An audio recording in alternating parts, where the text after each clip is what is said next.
कन्या लगन में हम बात कर रहे हैं चंद्रमा की प्लेसमेंट के बारे में और इस वीडियो में अब पंचम भाव के बारे में आपके लिए विचार करेंगे। पंचम भाव में जहां पर अब चंद्रमा अपने से बिल्कुल ऑपोजिट स्थित होंगे यानी कैप्रिकॉर्न साइन में। कैप्रिकॉर्न का जो चंद्रमा होता है वो ज़्यादातर आपको प्रैक्टिकल बनाएगा और काफ़ी सही तरीके से सोचने के लिए मजबूर करेगा। अब ये शनि का घर है तो शनि की प्लेसमेंट भी आपके लिए बहुत ही ज़्यादा मैटर करती है। चंद्रमा यहाँ है तो हो सकता है आप बहुत ज़्यादा इमोशनल ना हो, आपको संतान के साथ अटैचमेंट तो होगी, कहीं ना कहीं आपके इमोशंस भी काफ़ी स्ट्रॉन्ग होंगे संतान के प्रति, बट आप उतने ही ज़्यादा डेडिकेटेड होंगे और संतान को हमेशा बहुत ज़्यादा डिसिप्लिन में देखना पसंद करेंगे। इस प्रकार का चंद्रमा है तो अन्य ग्रहों से जिस भी हिसाब से चंद्रमा प्रभावित होगा उस हिसाब से रिजल्ट बदल जाएंगे। ऐसा बहुत ही कम होगा कि किन्हीं लोगों का जैसे अकेला चंद्रमा बैठा हो। ज़्यादातर केस में तो चंद्रमा किसी ना किसी दूसरे ग्रह से प्रभावित होता ही है।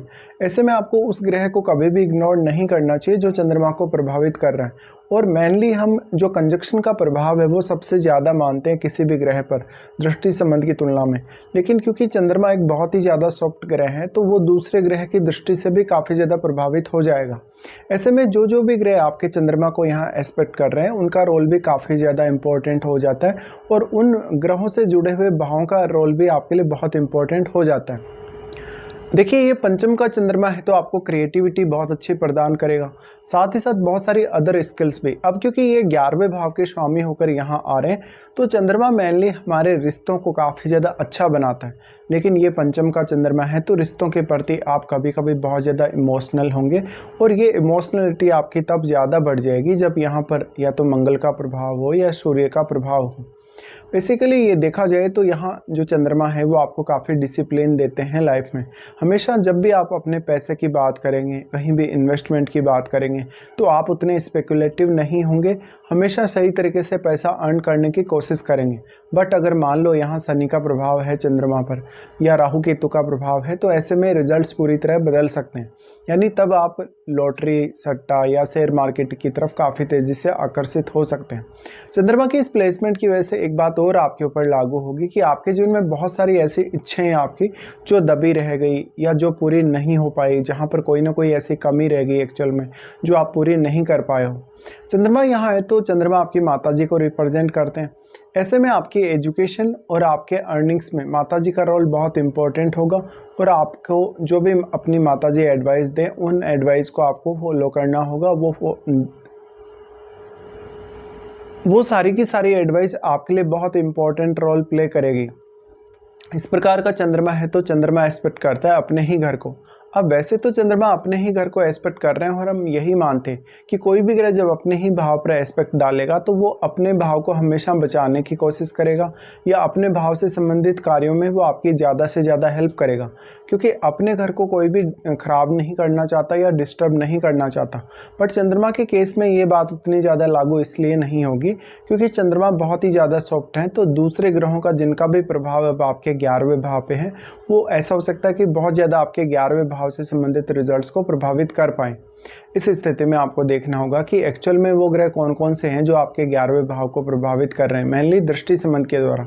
या फिर ऐसा हो सकता है कि आपके 11वें भाव में मान लो कोई ग्रह बैठा ही हो तो वो ग्रह तो यहाँ प्रभावित कर ही पाएगा ज़्यादा से ज़्यादा, बट कोई ग्रह यहाँ जो दृष्टि डाल रहा है आपके 11वें भाव पे वो भी कहीं ना कहीं बहुत इंपॉर्टेंट है आपके लिए। देखिए पंचम का चंद्रमा है तो ज़्यादा से ज़्यादा आपको अपने हिडन टैलेंट पे या नेचुरल टैलेंट पे फोकस करना चाहिए और एक्चुअल में आप जब भी कोई डिसीजन लेते हैं लाइफ में तो आप डिसिप्लिन के साथ अगर लेते हैं, बहुत ज़्यादा ऑब्सेस्ड हुए बिना लेते हैं और काफ़ी बुद्धिमानी से, विवेकशीलता से लेते हैं तो उस कार्य के या उस डिसीजन के सही होने की संभावना काफ़ी ज़्यादा बढ़ जाती है।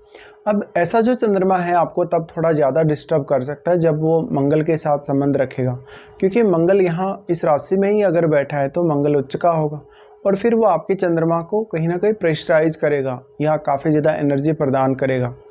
तो ऐसे में आप बहुत जल्दी सोचने, बहुत जल्दी किसी भी कार्य को करने और डिसीजन लेने के लिए बाध्य हो सकते हैं। ऐसा भी हो सकता है कि आपने बहुत सारे कार्यों को स्टार्ट किया, आपने काफ़ी मेहनत भी की, बट आपने बिना कोई कार्य पूरा किए हुए दूसरा कोई भी कार्य स्टार्ट कर दिया जिससे आप काफ़ी डिस्टर्ब हो गए। ऐसे में इस प्रकार का चंद्रमा है तो आप ज़्यादा से ज़्यादा अपने किसी भी पर्टिकुलर काम पे फोकस्ड रहेंगे, उतना ही ज़्यादा आपके सफल होने के चांसेस बढ़ जाएंगे। चंद्रमा इमेजिनेशन के कारक हैं तो आपकी एजुकेशन के लिए बहुत ही ज़्यादा अच्छे साबित होंगे। चंद्रमा कहीं ना कहीं क्रिएटिविटी के कारक हैं और बहुत सारे मल्टीपल ऑप्शंस ये आपको प्रदान कर सकते हैं किसी भी मामले में। ऐसे में हो सकता है कि आपके पढ़ने लिखने में बहुत ज़्यादा शुरुआत से ही रुचि रही हो, आप शुरुआत से ही पढ़ने लिखने के प्रति बहुत आतुर रहे हों और कुछ ना कुछ ऐसा इनोवेटिव आप ज़रूर करेंगे जो बिल्कुल नया होगा, या एक नई प्रकार की सोच आप अपने जीवन में हमेशा लेकर आएंगे। भले ही वो थोड़ा लेट लेके आएँ, लेकिन ज़रूर आप ऐसा करने वाले हो। अब मान लो अगर यहाँ किसी भी ग्रह का प्रभाव है पंचम भाव पर, तो वो ग्रह भी आपके चार्ट में किसी न किसी भाव को जरूर ही रिप्रेजेंट कर रहा है। ऐसे में उन भावों का जो रोल है वो आपके पंचम भाव से जुड़े मामलों में काफ़ी इंपॉर्टेंट हो जाता है। कोई भी प्लैनेट जो आपका यहाँ चंद्रमा के साथ बैठेगा वो अपने गुणों को तो आपके पंचम भाव में डिपॉजिट कर ही रहा है, यानी वो अपने जो कारकत्व है उसका प्रभाव तो चंद्रमा पर डालेगा ही और पंचम भाव में भी डालेगा। लेकिन वो ग्रह आपके चार्ट में कौन कौन से भावों को रिप्रेजेंट कर रहा है ये बहुत महत्वपूर्ण है, क्योंकि उन भावों का कनेक्शन भी आप अपने 5th हाउस से जोड़कर देख सकते हैं। यहाँ भी आपको कुछ ना कुछ मिलेगा ही। जैसे ऐसा हो सकता है कि कोई प्लैनेट जो चंद्रमा के साथ स्थित है वो हो सकता है किसी न किसी भाव का स्वामी तो है ही, तो उन भावों से जुड़े हुए जो रिश्ते हैं आपके, उनको लेकर आप काफ़ी ज़्यादा सीरियस और इमोशनल हो सकते हो। चंद्रमा जो अपने ही भाव को एस्पेक्ट कर रहे हैं, अब अगर मान लो चंद्रमा के घर में इनका कोई मित्र ग्रह बैठा होगा तो वो ग्रह आपके लिए काफ़ी ज़्यादा हेल्पफुल होगा। लेकिन अगर यहाँ कोई इनका शत्रु ग्रह बैठा होगा, राहु केतु जैसे ग्रह बैठे होंगे, या कोई भी ऐसा ग्रह बैठा होगा जो यहाँ पर पॉजिटिव इम्पैक्ट नहीं डाल रहा, ऐसे में आप 11वें भाव से जुड़ी हुई काफ़ी सारी गलतियाँ करने के लिए बाध्य हो जाएंगे, या कुछ ऐसे फैसले करने के लिए भी बाध्य हो जाएंगे जो कि आपके फेवर में नहीं आने वाले कभी भी। ऐसे में आपसे बहुत ज़्यादा गलतियाँ हो सकती हैं और आप अपना धन खो सकते हैं। धन खोएंगे तो आप काफ़ी फ्रस्ट्रेट होंगे। और ऐसा जो चंद्रमा है, देखिए कैप्रिकॉर्न का चंद्रमा हमेशा, क्योंकि ये कर्म स्थान का राशि है कालपुरुष के हिसाब से, तो वो काफ़ी रिस्ट्रिक्शन में दिखाता है इंसान को, और ऐसा इंसान कभी भी शुरुआत में अपने जीवन को स्टेबल नहीं देख पाता। और ऐसे इंसानों की चाहत बहुत कुछ करने की होती है, लेकिन उनके कार्य बहुत तेज़ी से आगे बढ़ नहीं पाते। और इसमें तब आपको ज़्यादा दिक्कत आएगी जब अगर शनि आपके चार्ट में बहुत ही ज़्यादा मजबूत होकर बैठे हैं तो ये कुछ प्रभाव रहेंगे। अब आपको देखना पड़ेगा क्या वास्तव में आपको चंद्रमा की महादशा है या नहीं, या अगर मान लो चंद्रमा की महादशा आपको नहीं भी है इस जीवन काल में, तो ऐसा ज़रूर हो सकता है कि चंद्रमा के साथ बैठे हुए ग्रह की आपको महादशा हो, तो उस दशा में भी चंद्रमा के जो रिजल्ट हैं वो आपको ज़रूर देखने को मिलेंगे।